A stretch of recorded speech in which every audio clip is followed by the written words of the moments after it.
En el día de hoy lo que realmente vamos es aprender a reconocer algunos signos importantes para la lectura. Yo les hablaba a ustedes del texto masorético en alguna ocasión. Los Nagdanim o los puntatores sobre digamos, sobre el texto consonántico agregaron una serie de signos, que no fueron solamente signos vocálicos, sino también otra serie de cosas. También estas lecciones de la lengua hebrea comprenden eso. Buscamos también entender eso que agregaron en el texto masorético. ¿Y por qué? Pues porque nosotros no estamos aprendiendo el hebreo para hablarlo, sino para comprender lo que está escrito en los textos bíblicos hebreos. Y por eso es importante comprender cada uno de esos signos que va apareciendo ahí. Entonces nosotros vamos a dedicar un poco a eso, pero también a otro tema que es bastante importante, el cual es los acentos. ¿Por qué los acentos son importantes? Pues ya lo vamos a descubrir. Entonces los invito a que empecemos la Dalet, que sería en este caso con ese puntico arriba, el representativo del número 4. Vamos a hacer el cuarto, digamos, subtítulo dentro de esta Shur Mispar Arba, es decir, de la lección número 4. Y el título que damos es el acento tónico. En una gramática, cuando se habla de acento tónico, la cosa se resuelve muy fácil. ¿Por qué?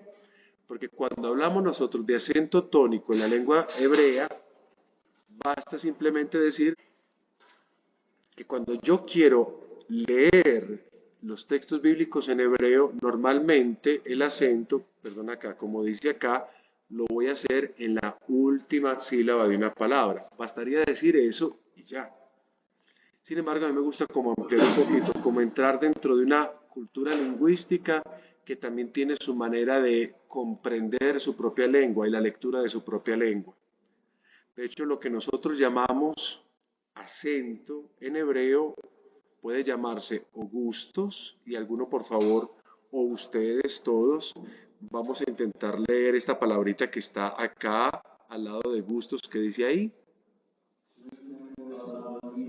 los teamim, los teamim. Para los nuevos, recuerden que esos dos punticos, lo que llamamos el sheva, a veces se lee, a veces no. Cuando se lee suena así, y siempre se lee al inicio de palabra, como una te, esa que parece una T como una A larga, te, A, y luego la hirek, con madre lectura que la semana pasada la estudiamos, te, a, mim. Miren, cuando uno le dicen que los acentos se denominan teamim, o sea, gustos, o para precisar todavía más cómo se lee esta palabra, muy bien, los neginot, o sea, las melodías, pues ya nosotros estamos pensando que los acentos sean utilizados más bien como algo musical que como algo simplemente tónico. La lengua griega, por ejemplo, al menos como se presume, se hablaba en la época clásica, era más melódica que simplemente tónica.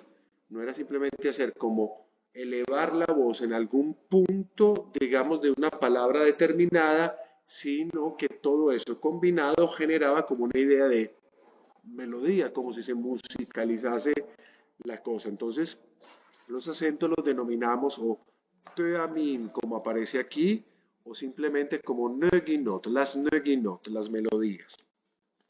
Normalmente cada palabra debe de contener un acento, exceptuando las proclíticas. Ya todos hemos pasado por la lengua griega y sabemos que en lingüística, en los idiomas, existen palabras que no tienen acento y que necesitan el acento de la palabra que está antes o después para poderse pronunciar. Eso lo veíamos, por ejemplo, en griego todos nosotros. Pues bien, aquí nosotros también podemos encontrar palabras de tipo proclítico, pero la norma o lo general es que todas las palabras tengan un acento particular.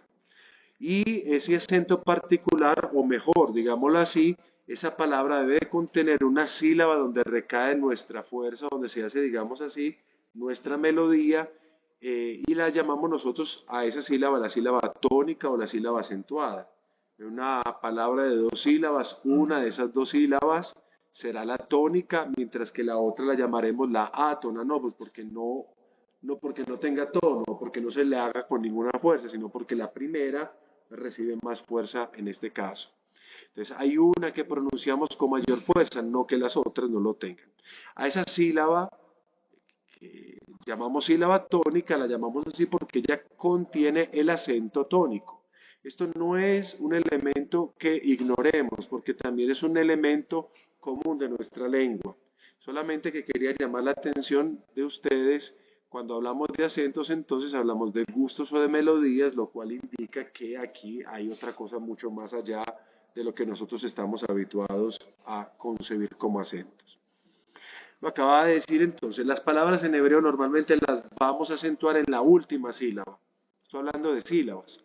Eso querrá decir que tendremos que dedicar un momento para aprender, sobre todo, a manejar todavía con más practicidad las sílabas que componen una palabra hebrea. Como sabrán, también hay monosílabos, entonces pues por eso no nos preocupamos, pero hay palabras obviamente que se componen en sílabas, de eso ya hemos venido hablando en alguna que otra lección, pero tendremos que ejercitarnos mucho más para eso, sobre todo para el efecto de la acentuación.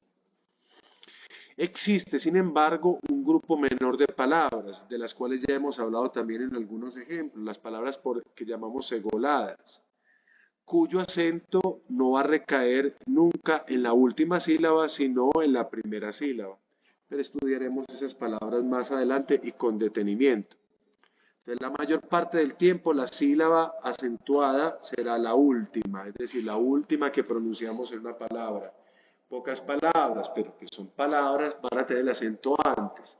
Y también van a tener el acento antes algunas conjugaciones verbales que iremos encontrando. De hecho, ya encontramos la primera, cuando hablábamos del catal-cal, nosotros decíamos cataf, y el acento lo hacíamos al final. Después decíamos katva, el acento al final. Después decíamos katafta, o sea, tú escribiste. Mire dónde hacíamos el acento, no lo hacíamos al final, lo hacíamos en la sílaba precedente. Entonces, como lo hacíamos en la sílaba precedente, ¿eso qué significa? Que no todas las palabras van a hacer esa melodía en el último acento. Eso simplemente lo digo, perdón, en la última sílaba. Eso lo digo para que lo tengamos nosotros en cuenta. Entonces, a la sílaba donde nosotros le hacemos el acento, recuerde que nosotros la llamamos sílaba tónica. Así la vamos a llamar, la sílaba tónica. En las gramáticas aparece esta división que voy a colocar acá, porque es importante reconocer no solo la sílaba tónica o que tiene la melodía en la palabra, sino que es importante reconocer qué son las otras sílabas con respecto a esa. Porque eso dependerá de las múltiples modificaciones que nosotros haremos, por ejemplo, cuando una palabra, como veíamos en la última sesión, pasa de singular a plural, cambiando su sistema vocálico. Y por eso hay que aprender esto que nos ayudará un poquito. Entonces, la sílaba que contiene la melodía la vamos a llamar tónica. Así como coincide normalmente que la sílaba tónica esté al final, entonces a la sílaba precedente a esa sílaba final la vamos a denominar pretónica. Es decir, la sílaba que está antes de la sílaba que contiene la melodía o que es la sílaba tónica. Y lo mismo, a la sílaba que está antes de la sílaba pretónica, la vamos a llamar sílaba propretónica. No todas las palabras contienen una sílaba o dos sílabas, también pueden contener tres sílabas, incluso podríamos seguir hablando de eso. Pero en todo caso, yo me amparo es en la sílaba que contiene, atención, la melodía. Lo que hay antes de esa melodía o la sílaba tónica será la pretónica y lo que hay antes de la pretónica será la propretónica. Esto porque, vuelvo a repetir, porque a partir de estos conceptos nosotros podemos hacer las modificaciones debidas a este asunto que nosotros vamos a estudiar más adelante de los signos vocálicos cuando se modifican en palabras que, por ejemplo, son plurales o en conjugaciones verbales. Miremos un ejemplo. El ejemplo que les propongo es una palabra que todos ustedes ya conocen. Para que repasemos un poquito, hagamos el deletreo y así ayudamos a los que apenas han llegando a ir reconociendo las letras. ¿Cuál es esta letra de acá? La Dalet, que suena como una D, y aquí tenemos el Dagesh, que en este caso es un Dagesh de pronunciación. No es un Dagesh que reduplica el sonido, sino que es simplemente para pronunciar la D como D. Aquí que tenemos, el Sheva puede ser de dos especies, hemos dicho, un Sheva móvil, es decir, que pronunciamos, o un Sheva quiescente, es decir, mudo, no decimos nada. Simplemente suena la consonante ya. Este que Sheva es móvil. Al inicio de palabra, el Sheva siempre se pronunciará. Se pronuncia como una E cerrada. Entonces, de. Bueno, ¿cuál es esta letra? La Bet, que se pronuncia como en este caso como una V, labiodental. Si tuviera el puntico, el Dagesh, la pronunciaríamos como labial, B. Aquí, ¿qué tenemos nosotros? ¿Qué signo? El Kametz Rahaf, que es el sonido de la A. Aquí, ¿qué tenemos? La Resh, que es el sonido que nosotros haríamos de la R, la consonante líquida, pero en vez de hacerlo con la punta de la lengua, lo hacemos con la parte de atrás de la lengua. ¿Cuál es este signo vocálico? Que suena como una I y está con la madre de lectura, que es la consonante Yod. Y finalmente, ¿qué tenemos acá? La mem sofit. Sofit habla de lo final. La mem del final. ¿Cómo leemos esta palabra? Mire, incluso como ustedes acaban de pronunciar, ya han dividido en sílabas. Y han dicho dónde está la melodía o el acento. Han dicho devarim. Han colocado en la última sílaba el acento de esta palabra. Entonces, esta la sílaba, ¿cómo la llamamos? Esta sería la sílaba tónica. Ahí donde está rim, es la sílaba tónica. Normalmente, atención a esto que voy a colocar acá, voy a colocar un signo que tiene un valor dentro de los textos masoréticos. Pero como no lo vamos a ver todavía, yo lo voy a colocar mientras tanto ahí. Ahí donde lo coloco es completamente equivocado, pero lo coloco ahí es para evitar colocar tildes y demás, porque es que la tilde nuestra también es un signo dentro del texto masorético. Entonces, digamos, voy a escoger este signo para cuando yo necesite hacer identificar el acento, o sea, dónde se hace el acento, y si ustedes ven ese signo ahí, sepan que ahí vamos a hacer el acento por el momento. Esa es la misma metodología de Landing cuando quiere señalar con una figura el acento de una sílaba, utiliza también este. Pero eso que ustedes están viendo ahí no es propiamente para lo que yo lo utilizo, eso también es un acento, pero tiene su propio empleo y hasta su propio nombre. Aquí lo utilizo es de manera personal. Listo. Tenemos la última sílaba, entonces la siguiente sílaba, es decir, la que está antes de la última, ¿cómo la llamamos? Bueno, entonces tenemos la sílaba pretónica, va, pretónica, va, pretónica, va. Y entonces, ¿cómo llamaríamos a la antepenúltima sílaba? Es decir, a la sílaba que está antes de la pretónica, la propretónica, que aquí ya le he señalado pues con un colorcito verde, como para que miremos esta palabra multicolor y podamos diferenciar cada una de las sílabas y cada una lo que es. Entonces, cuando hablamos del acento tónico, el acento tónico no es lo único que a mí me importa. Me debe importar lo que ese acento tónico hace a la palabra, incluso en lo que hay antes. ¿Qué es lo que es la palabra devarim? Palabras. También pueden tener otro tipo de significados como mensajes, como cosas, sucesos. Es como la palabra cosa para nosotros, que sirve un poco para todo. Para lo que no sabemos denominar lo llamamos cosa. Pues devarim significa cosas, significa sucesos. Normalmente lo traducimos o más comúnmente como palabras o como mensajes. Observen entonces que el acento cae en la última sílaba, que sería entonces la sílaba tónica. Va sería la sílaba pretónica y de sería la sílaba propretónica. Estos elementos me sirven hasta acá. Más adelante yo los retomaré. Me interesa es que ustedes asimilen ya estos conceptos, porque cuando yo hable de las leyes de la sílaba pretónica o propretónica, al menos ustedes en la cabeza sepan a qué yo me estoy refiriendo. ¿Okay? Bien, dicho esto, queridos muchachos, por el momento pasemos siempre en el tema de los acentos, pero a otro elemento un poco más diferente. Cada uno de los acentos de las palabras en los textos masoréticos fueron señalados. O sea, cada palabra dentro del texto masorético, el texto hebreo, fue señalada. Cada palabra tiene un acento. Y no siempre son los mismos acentos. No es como en español que tenemos la tilde y tilde la regamos por cuanta palabra podamos colocarle. Piensen en una lengua, por ejemplo, como el griego. ¿Cuántos acentos teníamos en griego? Teníamos tres acentos. El acento xeia o agudo, que era sustituido en algunos momentos por el acento grave, y después el acento circunflejo o perispomene, ¿no? Pues en hebreo vamos a tener muchísimos más. Y por eso hoy vamos a estudiar nada más que dos de ellos, porque si nos ponemos a estudiar todos los acentos que son, salimos como un poquito locos al tratar de intentar reconocer, digamos, todos esos dibujos que le hicieron a eso. ¿Por qué sería tan complejo ese sistema? Quizás porque, claro, el sistema era quizás, hipotéticamente hablando, quizás era musical.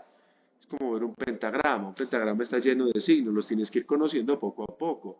Muchas veces si te da la primera clase todos los signos, puede que confundas una clave con un silencio y termines no comprendiendo bien. Entonces yo lo que pretendo pedagógicamente hacer es que en cada clase iré mostrando uno o dos signos para que poquito a poco los vamos aprendiendo y nos da tiempo suficiente para que entre semana asimilemos ese signo. Lo cual quiere decir que una vez yo muestre estos dos primeros signos, es importante que usted tome una Biblia hebrea o un texto hebreo y haga el ejercicio de estar mirando para estar reconociendo. Haremos al final un ejercicio de este calibre. Entonces, cada uno de esas palabras en el texto masorético, palabras hebreas, le fue colocado un signo en particular, como el signo que ustedes están viendo acá, como ese signo. A veces era una coma, bueno, ya miraremos exactamente las formas de eso. Los Nagdanim, exactamente, recuerden que son los Nagdanim, significan los que puntúan, los que hicieron ese trabajo de puntuar. Los Nagdanim colocaban el acento generalmente, como he dicho, en la última sílaba, porque si en el hebreo se acentúa en la última sílaba, pues ahí tenía que estar, normalmente. Pero mire qué adverbio utilizado, otra vez el adverbio normalmente que significa no siempre. Entonces, por ejemplo, si colocaban el acento en la última sílaba, eso se denominó, y no desde la lengua hebrea, sino desde la lengua aramea, que se lee en este caso como el hebreo, como Milera. Esa palabra es aramea. Milera significa desde abajo, de sobre la tierra. Es muy interesante cómo muchos de los conceptos gramaticales para la lengua hebrea clásica, la lengua hebrea bíblica, sean más bien en arameo que en el mismo hebreo. Pero ya eso es otra situación de la que no tenemos que hacernos un problema. En cambio, cuando lo colocaban en la penúltima, yo he dicho que algunas palabras el acento se hace en la penúltima como las egoladas, el acento era llamado casi parecido, pero con un pequeño cambio, mileel, mileel, que significa algo así como desde arriba. Desde arriba porque, bueno, la penúltima es como la de arriba y la última es como la que está abajo.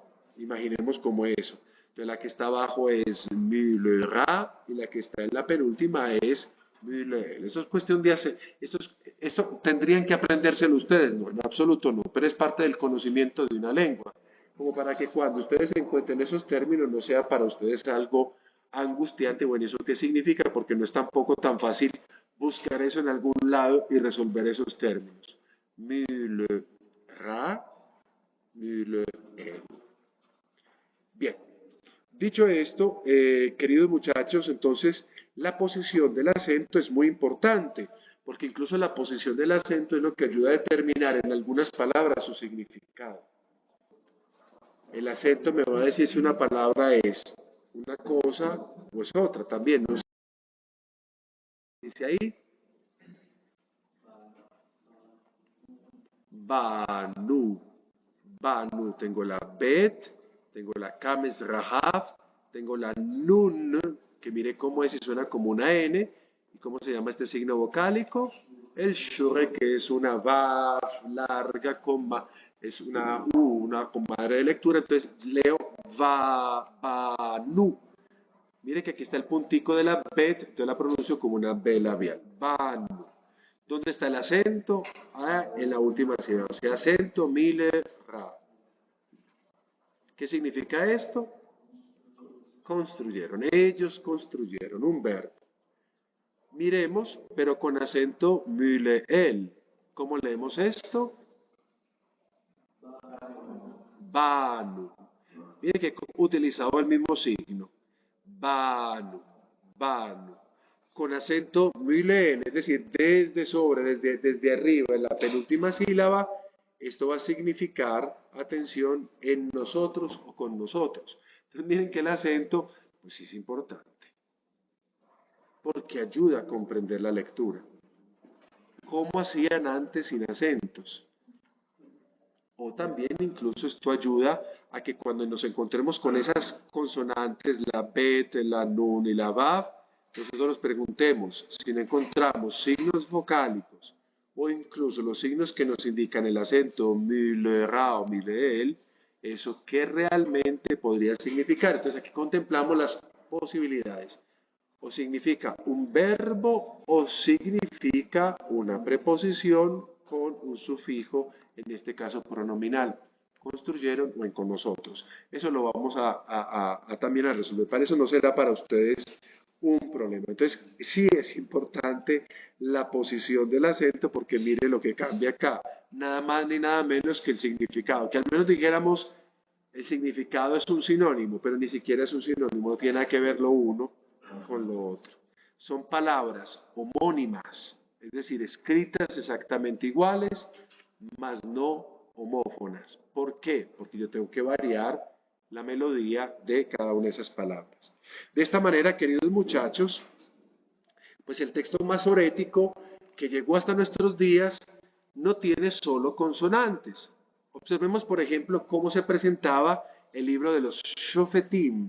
Mire que he colocado el título del libro de los jueces sin signos vocálicos. Y se dice Shofetim, es decir, los jueces. ¿Cómo era el texto? Era así. Para una persona que primero no nace en un lugar como Israel, o que no comparte, pues de alguna manera, desde el crecimiento, una relación con esta lengua, esto se vuelve indescifrable, o es muy difícil de leer, pero es posible de leer. ¿Qué hicieron? Para garantizar, obviamente, la correcta lectura de este texto, pues entonces ya nosotros ya lo sabemos porque lo hemos estudiado en la parte histórica. Los Nagdanim aseguran cómo se debe leer esto y nos regalan los signos que nosotros llamamos vocálicos. Entonces colocan el mismo texto, signos vocálicos, y ya podemos leer medio decentemente. Por ejemplo, vamos a leer despacito. Va, im, se, u, et, adoni, vezek, bevezek, vailahamu,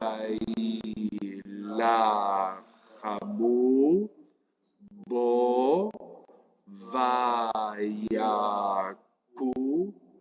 et hakenani,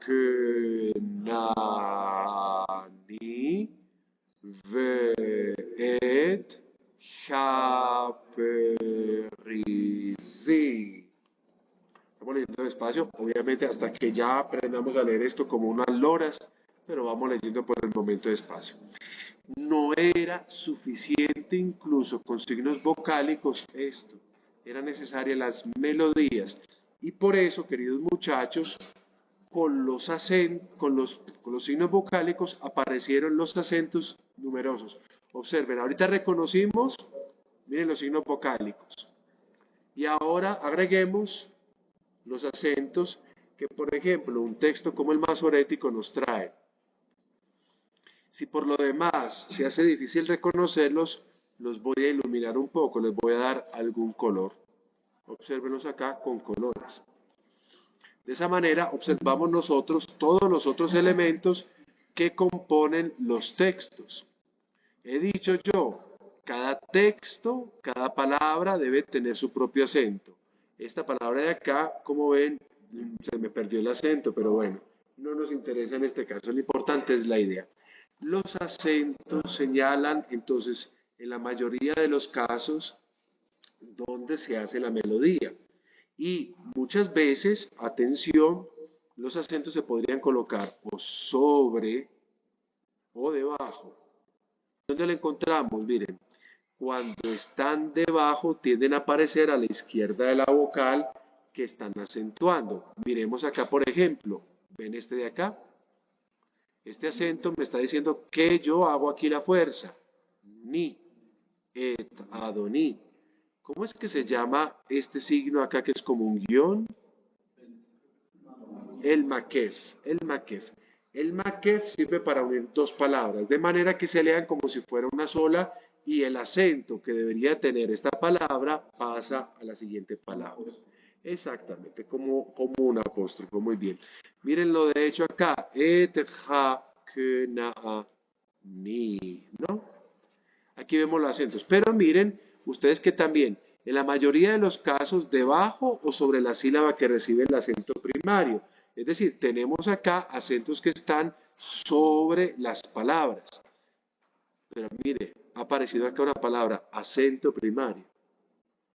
O sea, hay un acento fundamental, pero mire que nos aparece también un acento del tipo secundario, un acento de más. ¿Y por qué? ¿O este es el acento secundario? ¿Cuál es el acento primario? ¿Cuál es el acento secundario acá? Ah, ahora logramos comprender. Esta palabra no se lee bezek, sino que se lee vezek, porque este sería el primario, mientras este sería el secundario. Y lo mismo acá entonces, vezek.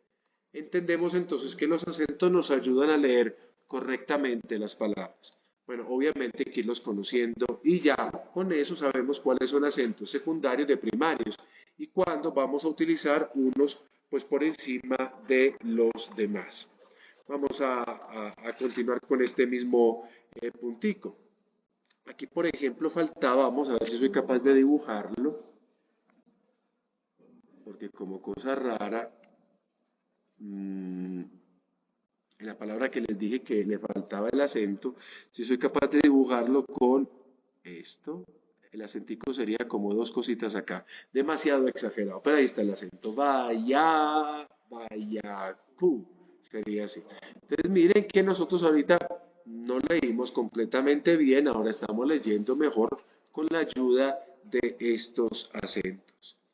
Entonces, cuando una palabra tiene dos o más sílabas, puede llegar a recibir hasta dos acentos, como observamos acá. Hasta dos acentos. Ahora, muchachos, esto va a ser como la lengua griega que sabemos y aprendemos dónde colocar los acentos, no queridos muchachos. Porque este sí, porque este es diferente, o porque este así, o porque este de esta manera. No lo vamos a saber nunca, y de hecho es tema de mucha investigación el tratar de entender esas formas, esos significados, de nosotros no tenemos que preocupar por acentuar. Eso nos ayuda es para leer lo que ya está escrito. Es solamente para eso. Entonces, vuelvo a decir que entonces un texto como estos, miren, el Códice de Alepo, Códex de Alepo o el Código de Alepo, nos va mostrando esto que yo les estoy diciendo a ustedes. Este es un texto que nosotros llamaríamos con la masora. ¿Qué es la masora? Son los comentarios que alrededor del texto vamos a ir encontrando. Yo voy señalando algunas cosas acá. Por ejemplo, observen que en los márgenes interiores y exteriores encontramos una serie de informaciones como comentarios. Eso es lo que llamamos la masora.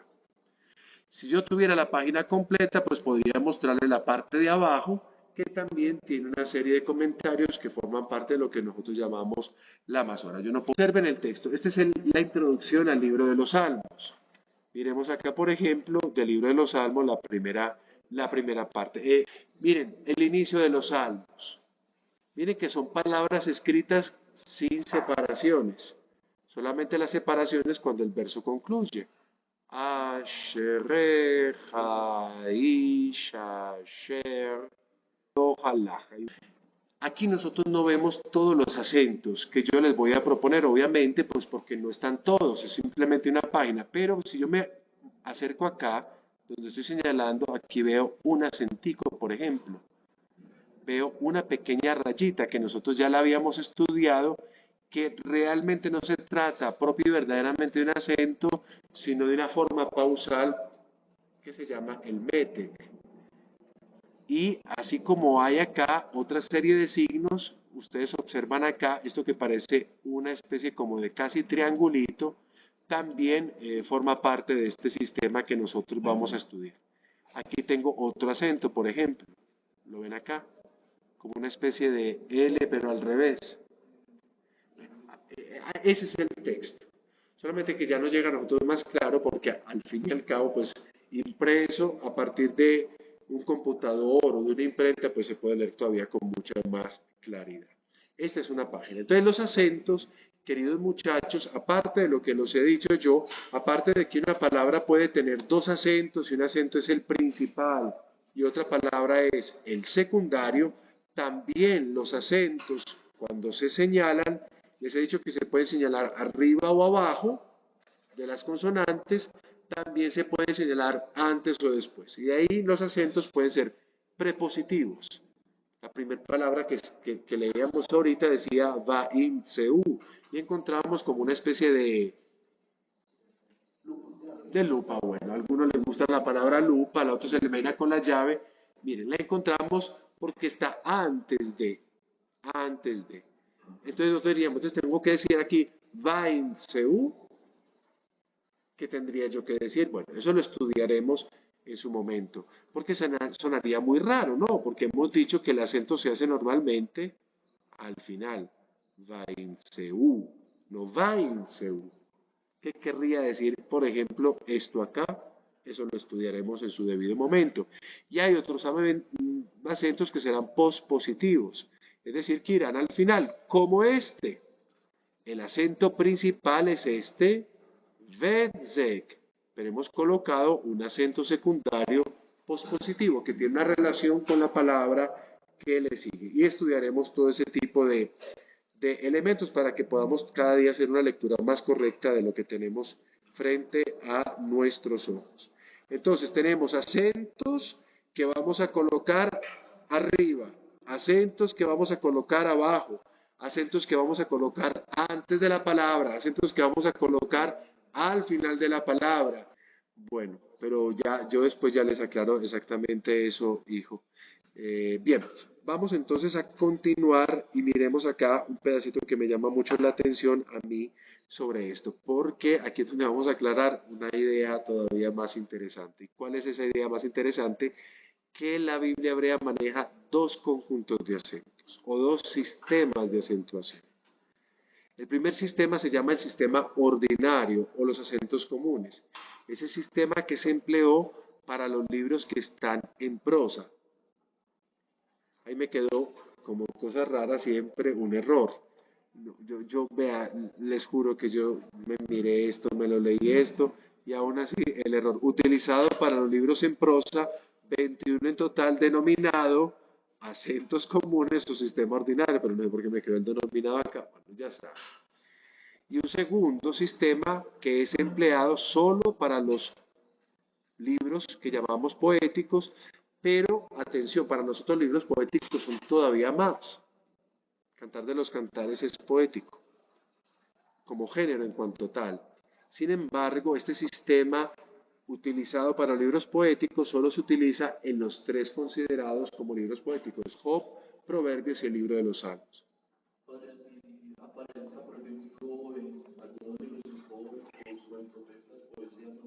No, funciona por ejemplo el sistema ordinario o el sistema de acentos comunes.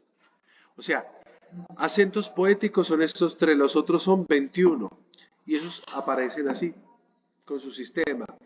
¿Qué interpretación se daba a esto? Recuerden que este sistema de acentuación es casi que medieval, de esa época, o sea, no es del principio. Y por eso mismo, pues habría un sistema o digamos una idea interpretativa de los textos, por lo cual no podemos pues decir mucho al respecto de eso. Yo les vuelvo a decir, hay artículos dedicados a tratar como de desentrañar el sentido de esto. Pero, ¿por qué exponer esto en este punto? Aquí deberíamos estar tratando de traducir la casa es bonita o el hombre es bueno, como se hacen normalmente las gramáticas. Porque no lo hago, porque para mí es más interesante que ustedes puedan irse acercando al texto con todo lo que ese texto ha traído incluso dentro de la historia. Ya trabajamos la vez pasada una introducción a los sustantivos, aprendimos a construir en esta lección los verbos en el catal-cal. En la próxima lección volveremos a esas situaciones gramaticales, pero también al final volveremos a estudiar otros acentos más. Bien, son diversos los propósitos del sistema de acentuación. Voy a señalar uno de los propósitos, al menos los que se aceptan entre los investigadores. El primero es, obviamente, si se llaman melodías, neguinot, entonces vamos a hablar de regular la modulación o la recitación musical de la Biblia. Y para eso los acentos entonces se colocan en la sílaba pues donde cae el acento, donde recae el tono, donde cae las neguinot o la melodía. Esta es una cosa, la modulación, es decir, cómo se canta eso. Segundo, un propósito de este sistema es indicar un carácter pausal. ¿Por qué? Porque vamos a ver cómo los acentos nos dicen hasta dónde va una frase, una oración, hasta dónde va o dónde se debe interrumpir. Es como la música tiene lo que se llama la cesura, la interrupción. Obviamente, ¿qué implica? Esto implica que el hebreo haya sido como visto de esa manera. La palabra cesura es una palabra latina, pero más allá de que sea palabra latina o no, es un término aplicado a lo que pasa en la lengua hebrea. O sea, hay unos momentos en que en la lectura hay que interrumpir para dar paso a lo otro. Yo diría más bien que es como nuestros signos de puntuación. Sirven como en sustitución, aunque los llamamos acentos, sirven para sustituir comas, puntos y comas, dos puntos de nuestra lengua española. Entonces nos sirve para dividir la oración en unidades, para saber dónde comienza y para saber dónde termina. Juan. Bueno, y con respecto a estos acentos, también pueden dar lugar a signos de interrogación, exclamación. De hecho, no existen los signos de interrogación. Las interrogaciones, por ejemplo, son letras. O sea, yo cómo sé que comienza una pregunta a través de un prefijo que le pego a la palabra. Lo es más complicado, ¿no? Porque uno no sabe si ese signo es un artículo o es un signo de interrogación. Bueno, pero todo eso se aprende en el tiempo. No hay signos para eso. Signo de admiración, signo de interrogación, punto y coma, no. Pero cuando utilizamos estos acentos, uno podría hacer, esto equivaldría de pronto a un punto o a unos dos puntos, uno podría hacer esas equivalencias. Bueno, eso como segundo punto. Con base en esto, existen dos tipos de acento que los engloban todos. El primer tipo de acento lo llamamos el acento disyuntivo. Disyuntivo significa que separa, ¿no? Distinctivi vel domini se dice en latín, así lo llama la gramática latina, distinctivi vel domini, es decir, para separar. Distintivos o disyuntivos o dominantes, los que mandan, digamos, la lectura. Y también existen los conjuntivos, me perdonan, ahí se me pegó el latín, en conjuntivos es conjuntivos, en latín sería conjunctive, ahí se hice al revés la cosa, la J donde debería ir la I, yo debería ir la J, pero digamos que este conjunctivi es el latín del siglo, de la época humanista, donde la I fue reemplazada por una J. Bueno, aquí me perdonan, pero no me faltan los errores. Bueno, al menos digamos, soy fiel a mí mismo. Conjuntivi vel servi, es decir, los serviles. O sea, hay unos acentos que son dominantes y hay otros acentos que no lo son. Esos son los dos tipos de acentos. Tenemos que irlos estudiando unos con otros. Bien, queridos muchachos, hablemos de los acentos disyuntivos o distintivi vel domini. ¿Qué vamos a decir de estos acentos? Primero que ellos están hechos para separar palabras o para separar las frases. haciendo el papel de nuestros signos de puntuación. Mire, estamos hablando de acentos, pero estamos hablando de acentos que separan. No simplemente para poner el acento, señalar la sílaba tónica, sino incluso para parar, por ejemplo, la lectura allí donde haya que pararla o descansar la lectura.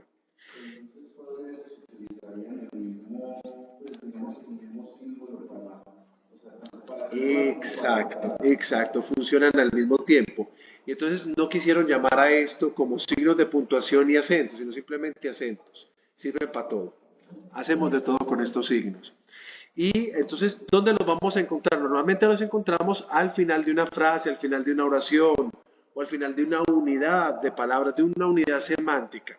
Porque claro, están hechos para separar, y las separaciones son con sentido. Entonces, están hechos para separar tres palabras y aparece un acento disyuntivo en la última palabra. Entonces yo ya sé, hasta ahí va la frase. Eso es interesante, ¿por qué? Porque nos ayuda a entender. En griego eso no lo tenemos. En griego uno leía de chorrera y si usted no comprende el texto, pues sigue leyendo de chorrera y a veces usted pega una frase con otra, incluso si tiene sentidos de unidades semánticas diferentes. A estas separaciones o chesuras que crean estos acentos disyuntivos los hemos nosotros denominado pausas. Y hay pausas de tres tipos, o sea, hay acentos disyuntivos de tres tipos. Esto es como un árbol con muchas ramas. Hay una pausa mayor, es decir, como si fuera nuestro punto final. Hay una pausa intermedia, que puede servir como un punto y seguido, o unos dos puntos, o si quieren un punto y coma. Y hay una pausa que es menor, que podrían ser nuestras comas. Miren, no he querido colocar pausa mayor, punto final, pausa intermedia, punto y coma, o punto seguido, o dos puntos, o pausa menor, coma, porque hay que mirar. Eso no es una cosa así como que es eso y ya. Pero podría equivaler un poco a eso. Van a ver que esto es una cosa bellísima, hijos, porque cuando uno va a uno le parece siempre al principio que una cosa es difícil, pero cuando ya ha pasado el tiempo de estar estudiando eso ya no es difícil. Miren ustedes en el griego con los acentos, puede que todavía sea difícil, pero ya no es tan difícil como la primera vez. Cada vez que se progresa se conoce todavía más y se fortalece más. Bien, esos son los disyuntivos o los distinctivi vel domini. Y están los conjuntivos. Ahí sí escribí bien la primera, pero la segunda, bueno, la escribí en latín también de la época humanista. Conjuntivi vel domini. Vel servi, perdón. Eh, Queridos muchachos, se colocan para unir las palabras, para que no las vayamos a separar. O sea, una palabra que yo debo leer con otra. Entonces, estas palabras no sirven para separar las unidades semánticas, sino para unir las palabras. Entonces, imaginemos este juego. Tengo tres palabras y tengo otras tres palabras. Estas tres palabras tienen al final, en la tercera, un acento disyuntivo que lo separa de las otras tres. Pero estas tres palabras están unidas por acentos conjuntivos, para que sepamos que esas tres palabras se tienen que leer juntas y estas otras tres palabras se leen juntas. No sé si me hago entender un poco en ese sentido. Entonces, estos acentos conjuntivos están hechos no para separar las unidades, de hecho se encuentran en las palabras que están contenidas dentro del grupo de los acentos que son disyuntivos o los que separan. ¿Están hechos para qué? Para establecer las conexiones, para que yo sepa que esta palabra se debe leer con la otra. ¿Por qué? Porque tienen sentido juntas. Dale, hijo. No, simplemente, posiblemente hayan tenido alguna clase de melodía, posiblemente, no sabemos. Basta simplemente que hagas el acento ahí donde está. O sea, porque son las dos cosas, tanto para unir como para acentuar. Ambos. El conjuntivo une y acentúa. El disyuntivo separa, pero también acentúa. Una cosa que hay que decir. ¿Por qué entonces se les denomina a estos vel servi? Porque no separan las frases, porque no dan el punto, la coma, los dos puntos, sino que están a servicio de los disyuntivos. Están en función o en servicio de los disyuntivos que bajo esta lógica, pues claro, se tienen que llamar domini, señores, dominantes, los que mandan la parada, digamos, en esta cuestión de los acentos. Unos sirven y los otros tienen que ser los amos, ¿no?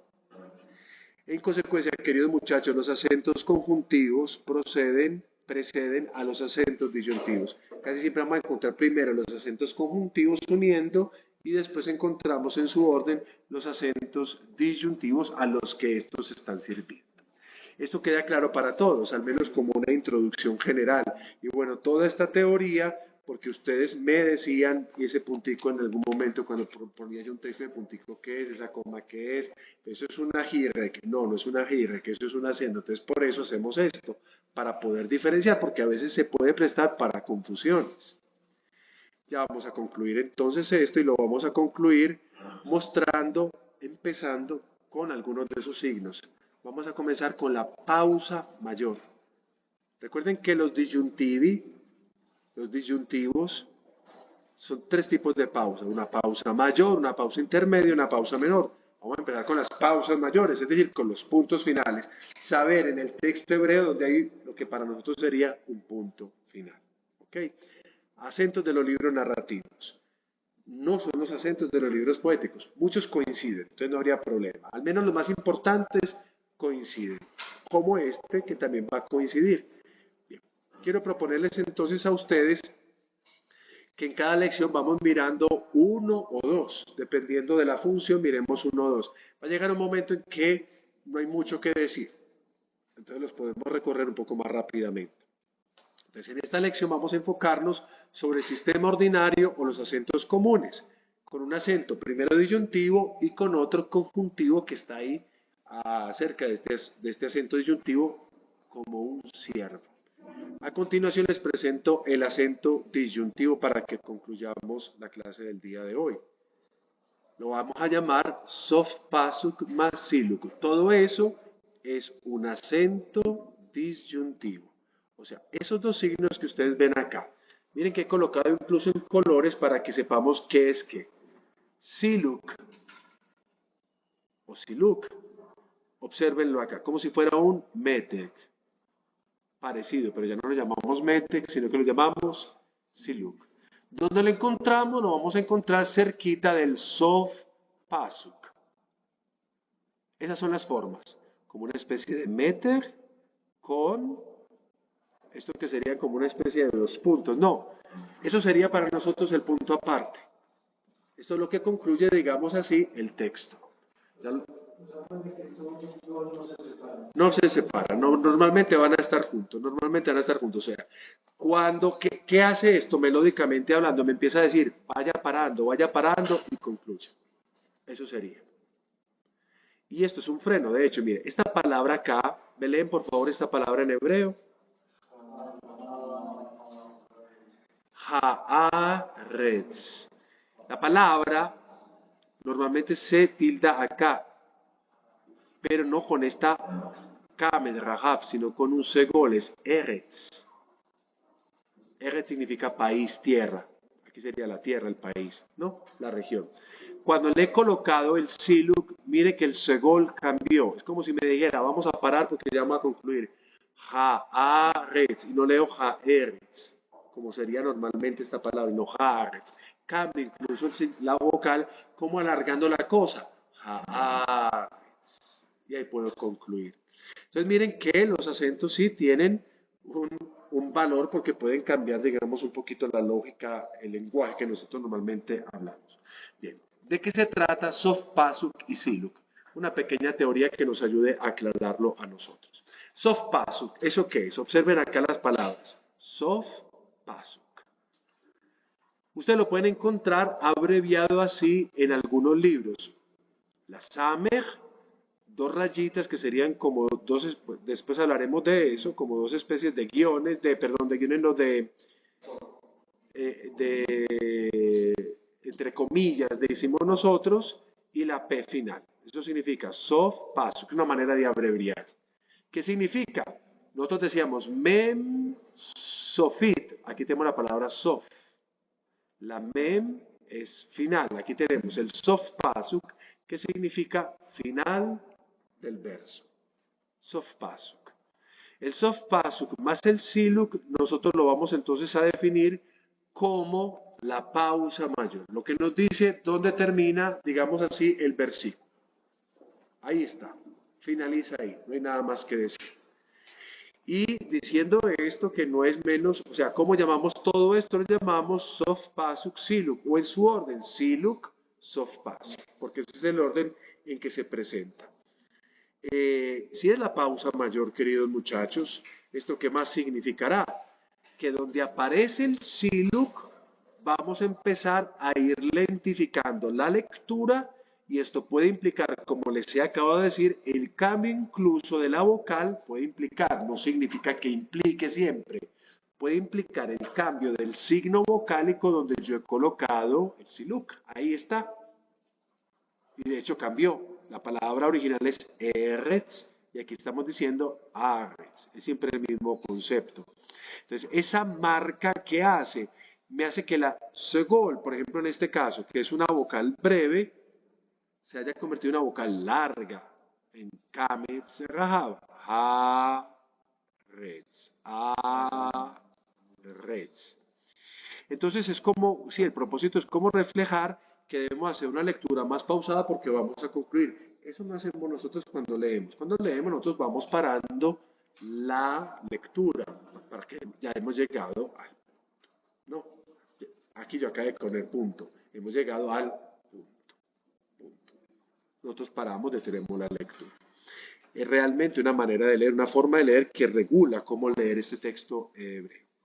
Bien, y digamos otra cosita. Esta clase de acento, por eso se denomina forma pausal, porque tenemos sí o sí que detenernos en la lectura. Veremos otras formas pausales, otros acentos disyuntivos con el paso de las lecciones, pero esta es para mí la más importante porque es la que me dice hasta dónde va el texto. Este, que es del sistema ordinario, se puede aplicar al sistema poético como ya lo decía yo al principio. Este es el sof pasuk. Y ahora veamos uno conjuntivo, es decir, uno que une las palabras. Ya, normalmente es merja, merja. ¿De qué se trata? Observen acá. Este es el signo. Y normalmente, ¿dónde nos lo encontramos? Está uniendo estas dos palabras. ¿Cómo se lee estas dos palabras? Lehilahem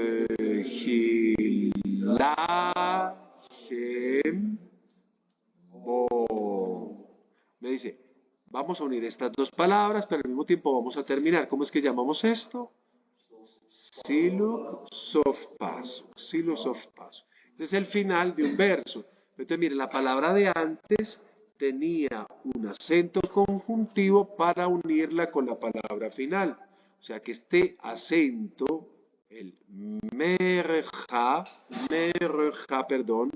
merja, está sirviendo de unión a una palabra final. ¿Qué es eso del merja? El merja es un pequeño trazo, como lo ven acá, debajo de la consonante y a la izquierda de la vocal. Es uno de los acentos serviles, siervos, ¿de cuáles? Del siluk sof pasuk. Normalmente se encuentra en la palabra que precede. Normalmente no significa siempre. Normalmente se encuentra en la palabra precedente uniéndola a aquella que contiene el siluk sof pasuk.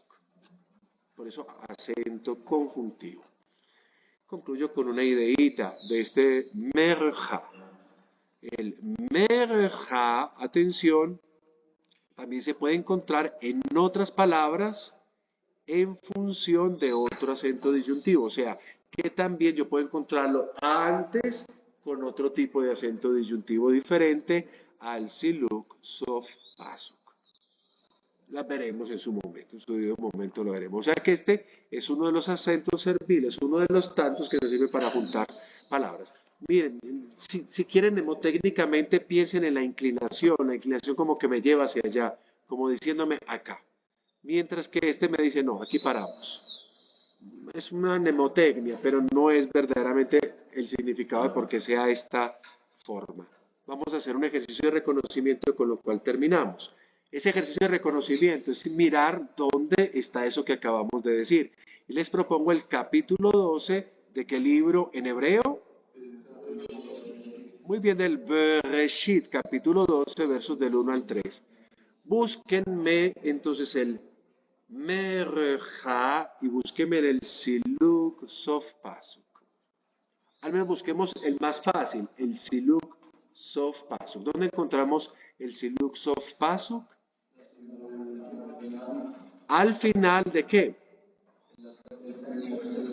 Del primer verso encontramos un Siluk Sof Pasuk. Lo encontramos al final del segundo verso, obsérvenlo acá, y lo encontramos al final del tercer verso. Ahí están los tres.